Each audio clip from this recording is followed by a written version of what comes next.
झोपलं वाटतं माझं लेकरू. चला एवढ्या वेळात मी विहिरीवर जाऊन पाणी तरी भरून येते.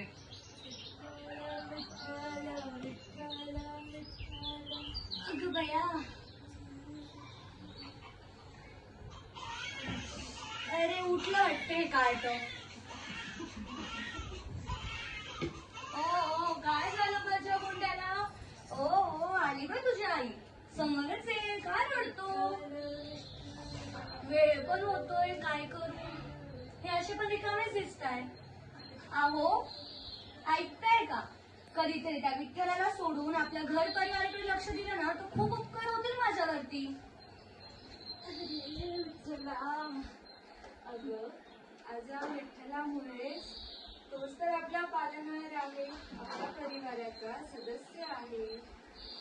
बरोबर, असं आहे. बाकीचे पण सदस्य आहे आपल्या घर परिवारात. सगळ्यांना समान वेळ वाटला पाहिजे, असं नाही दिवसात एकालाच धरून बसावं. अगं सांगते, का बरं चिडतेस? आज या विठुमाऊलीमुळेच तू माझी अर्धांगिनी आहेस. हे छोटस बाळ आपल्या पोटी जन्माला आलं.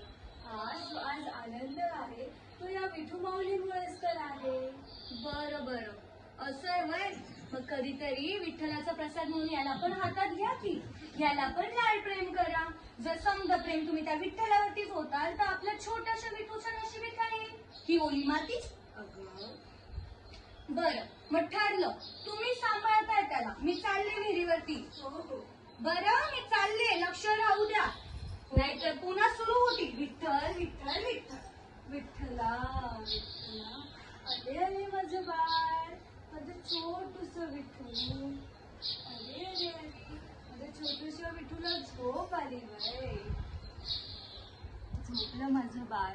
आता माझ्या बाळासाठी छोटीशी मडकी बनवतो. माझ्या बाळाला रोज आंघोळ घाले त्याने.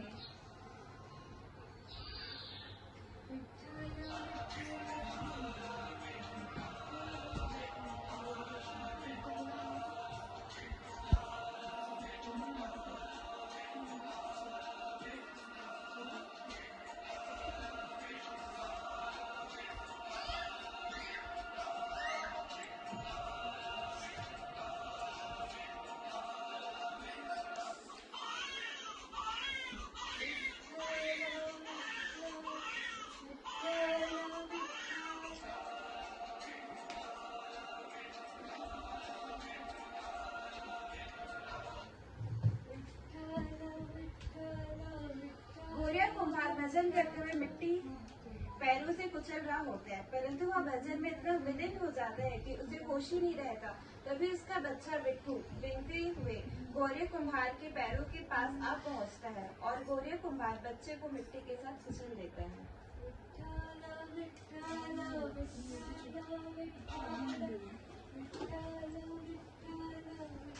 अहो बिटू कुठे आहे? अहो तुमच्याकडे सोडून गेली होती ना मॅम. अहो तुम्हाला विचारते मी, विटू कुठे म्हंटल? अहो तुमच्याकडे सोडलं होतं ना. अहो लक्ष कुठे तुमचं? मी पण काय म्हणते, कधी यांचं घरात लक्ष नसतं तर आज काय राहणार? मी शोधू पाहू. विटू, ए माझं बाळ, तुझी आई हाक मारून राहिली तुला. विटू, ए विटू, विटू. अहो विटू कुठेच नाहीये घरात. अहो मी तुमच्याकडे सोडून गेली होती ना. अहो असं काय करतात? विटू कुठे सांगा ना. अहो कुठे गेलं माझं विटू?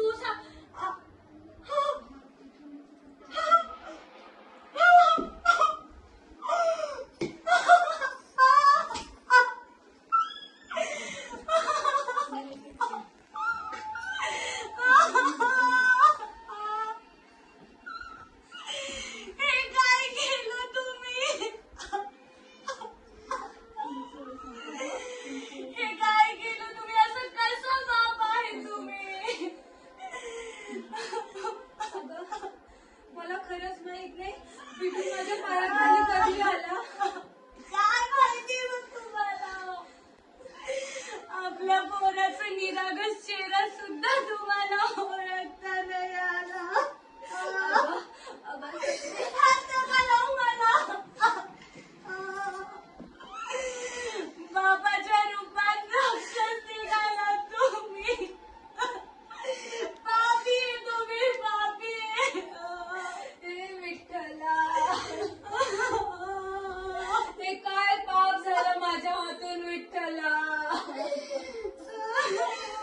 स्वतःच्या पोराला पायाखाली चेंगून मारून टाकलं.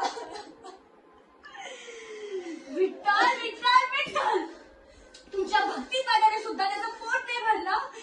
एकुलत्या एका बाळाची बळी मागून घेतली त्याने. विठ्ठला,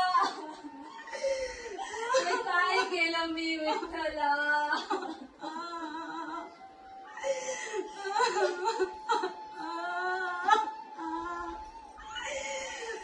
विठ्ठला, कोणतं पाप केलं मी? बस पुरे झालं आता.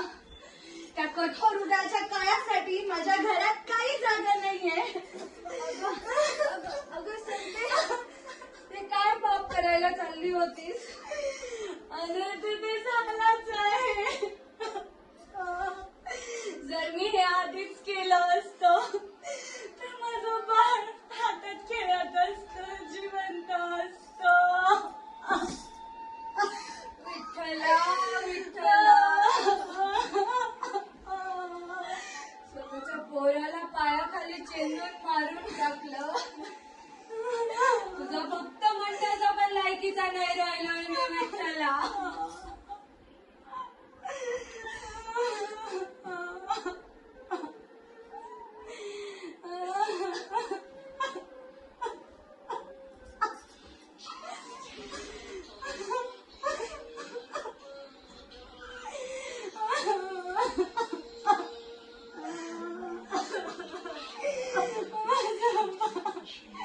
माझं बाळ मला पाहिजे.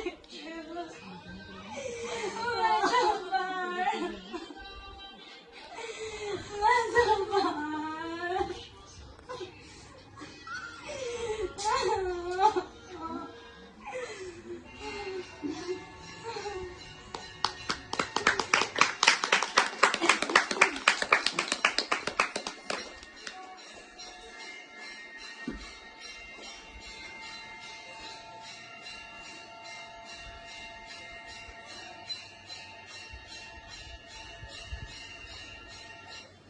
तू पण धन्य आहेस रोडा.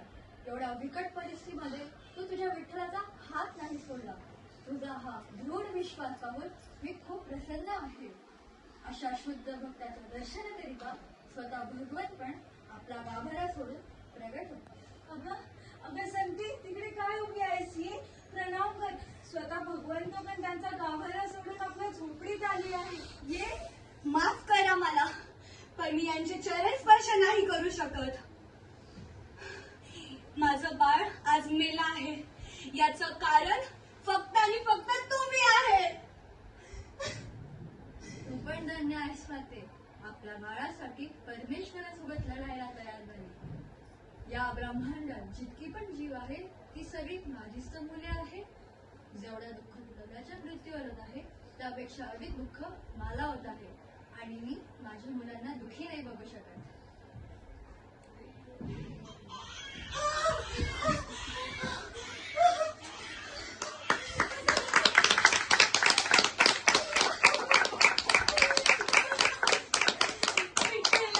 माफ करा, चूक झाली माझ्याकडून. विठ्ठला, माफ करा.